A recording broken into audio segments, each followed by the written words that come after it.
Leaders many times will inadvertently sabotage their team by colluding with it. An example I can give you is in a particular client company a week ago. I was with a leader who was a brand new client and his team. And what I would notice was that he wasn't speaking a lot. Or he'd wait to say his piece after everybody else spoke. After a while, it started becoming something that you got used to. So at a certain point over at the break, I said to him, I noticed that you withhold your own point of view till everyone said theirs.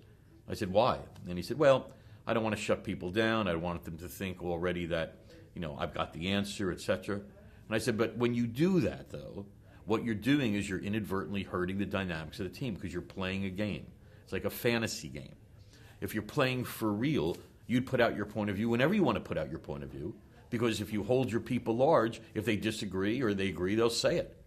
But that would be an example where a leader would think they're doing the right thing because they might have read it in a book. I'm going to try to people who are more assertive, I'm going to kind of lessen that severity so that other people can speak. But when you do that, you dummy down the whole team. So that's how leaders, many times, under the guise of trying to support their team, they will sometimes bury conflict, they won't be honest, they'll play a game, and you create this disingenuous dynamic. It happens all the time. I mean, many times when we go into companies and we assess the working atmosphere, you'll see the 1 to 5 Likert scales will show high working atmosphere, but then you see the conflict scores, and they're very low.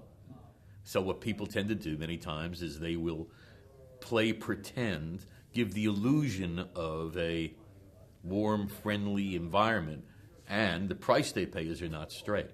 The key is how do you get to be straight and still create that? Otherwise, again, it's just phony.